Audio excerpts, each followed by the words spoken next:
G'day legends. Ever had that nasty reflection in your water shots when you're shooting into the sun? Yeah, that's not flare, that's a reflection bouncing off the inside of your dome port. It's a pain in the ass and sometimes it wrecks an otherwise cracker of a photo. But Lightroom just dropped a new tool that reckons it can remove reflections from your photos with one click. It's built for stuff like shooting through glass, but I've been mucking around with it lately and I reckon there's a sneaky good use here for us water photographers, especially if you're shooting surf, seascapes, backlit waves, or dealing with that internal dome reflection. In this video, I'll show you how it works, when it actually helps, and when it completely misses the mark. Be sure to watch till the end to see all the examples so you can decide if it's worth adding to your editing toolkit. And if we haven't met before, my name is Tom Woods. I am a full-time professional photographer and have been since 2004. And I help photographers go from guessing settings to capturing absolute bangers with confidence. If that's the kind of thing you're after, then you're in the right place and there will be links below. But please subscribe if this is something you want to see more of. All right, let's have a look at this new Lightroom setting. Okay, so we are now inside Lightroom and this is where we're going to find this tool. So to start with, I'm not going to use a water image. I'm going to use an image that this was probably most designed for, and then we'll go into our water images after this one. But this is shooting through a window. The job I did a few years ago, and I thought this might be the best example to show you what this tool is all about. So in your normal tool palette in Lightroom, over here inside the develop module, you've got all your basic settings and everything like that, but we are going to choose this little icon here, and it's got distraction removal. Now it's got reflections and it's got people. These both new ones. We're not going to talk about the people one today in today's episode, maybe another time. We're going to go to the reflections and we can go and tick apply, and then it starts running through and removing the reflections. I have got it in best quality. It's sort of grayed out at the moment, but you have got different qualities. I've got it in best. There is an option to go a preview, and that'll take about 7 seconds to give you a preview. This one's in best, so it's going to take around about 3 minutes. So I'll just let that one run out and we'll come back to it. Okay, and how about that? Beyond amazing. Hey, it's gone from this with a ton of reflection shooting through that window to almost clear. Now, the intention of this shot wasn't actually to make it look as if the window wasn't there and to get no reflection, and this is where this slider comes in. So that's at 100% of removal. So I would probably drag that back around to about 65, maybe 70, 75. Oh no, a bit less, I reckon. Just gotta let it kick in. So there is a little bit of reflection, so it's obviously shot through a window, but you know, it's not fully blanked out like that. But what that shows is in some shots you might want that, where you don't want any of the reflection. And to go from this to this with one little tool, I think is pretty amazing, and it's going to work wonders for certain photos. Now, just to show you, when you go back to 0, that is where we started from. So starting from there, full removal there. Let's just go back to 0 again. But there's an image in the image and it works in reverse. So if you want to see, I think there's a bit of fancy AI stuff going on here, but if you want to see what the reflection look like, you can drag it to -100 and it creates what the reflection might have looked like. So I think that's a bit freaky, but yeah, it should have showed me in the window, I'm thinking. But anyway, that's just a funny thing. I wouldn't really use it in reverse in any case, but I just thought I'd show you that little sneaky thing.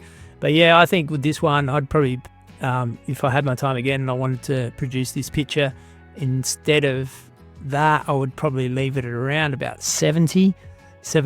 So it goes from this to this. So it's like, it's obviously through a window, but it's just bringing the people through a little bit more. So really fancy tool. It is doing the job, and it does look quite amazing. Let's go on to our surf images now, because this is a little bit niched out, because this isn't a reflection like we're looking through a window.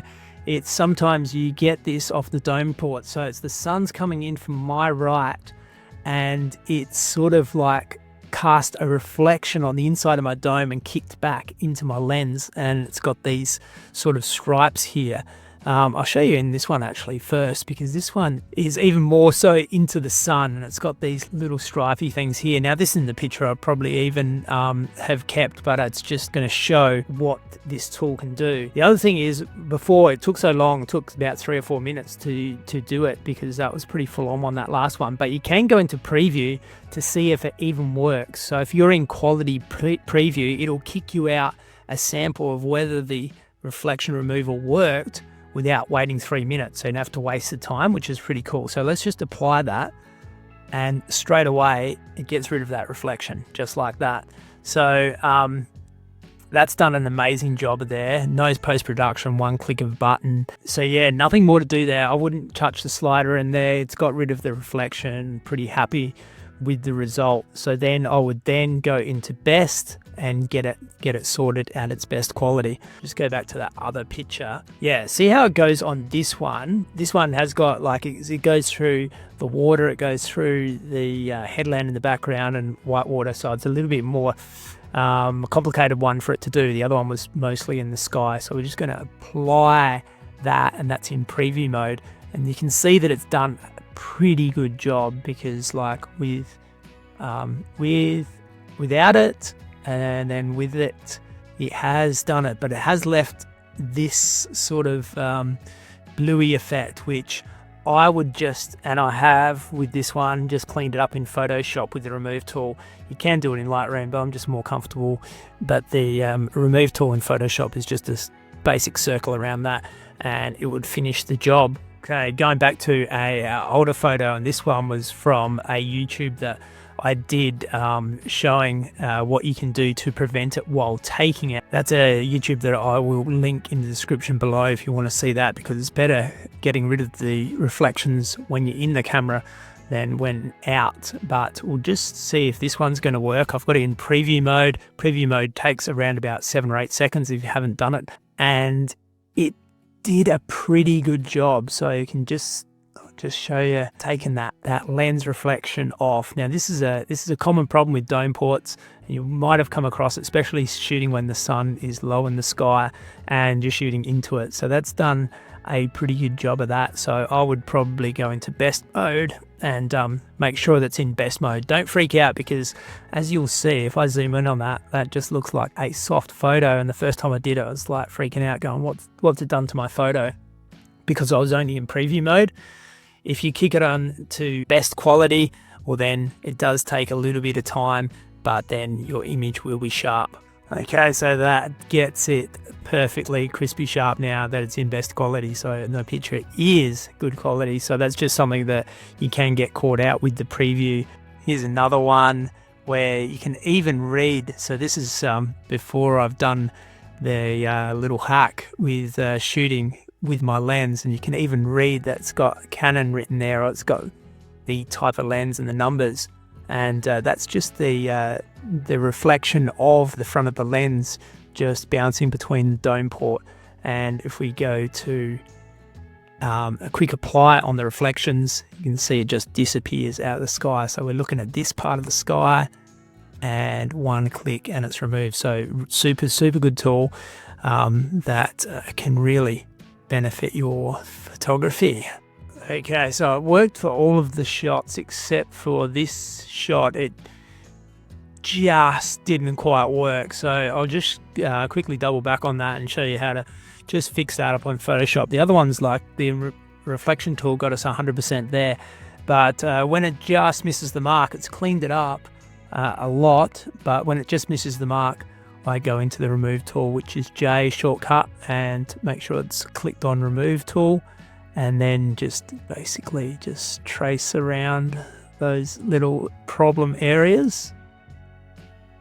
And sometimes you need to do it a couple of times to get a good look on it. And there's a little bit of reflection there as well.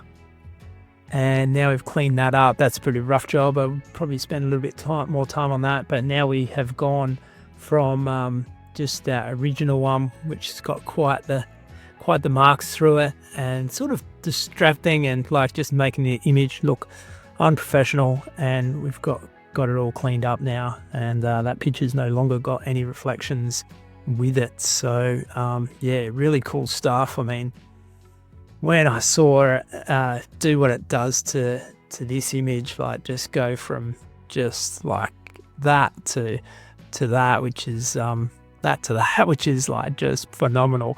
So as you can see, this new reflection removal tool in Lightroom can be pretty bloody handy. Sometimes it nails it, other times not so much, but it's early days, and if Adobe's history with tools like this is anything to go by, this one's only going to get better with time. I'll definitely be using it on select images moving forward, especially those surf shots where I've accidentally caught an internal dome reflection that would have otherwise ruined the shot. That said, the best way to deal with reflections is in the camera. When you're out shooting, a polarizer works wonders in the right situations, and for those shooting in the water, I've actually got a whole video showing a sneaky trick to stop those nasty reflections, or help stop those nasty reflections that show up in the dome port off the front of your lens. You can watch that one right here or here. Thanks for tuning in today, and please subscribe to get more photography tips on the land, in the water, in the adventure photographer space. They're coming into quite regularly. We'll see you soon.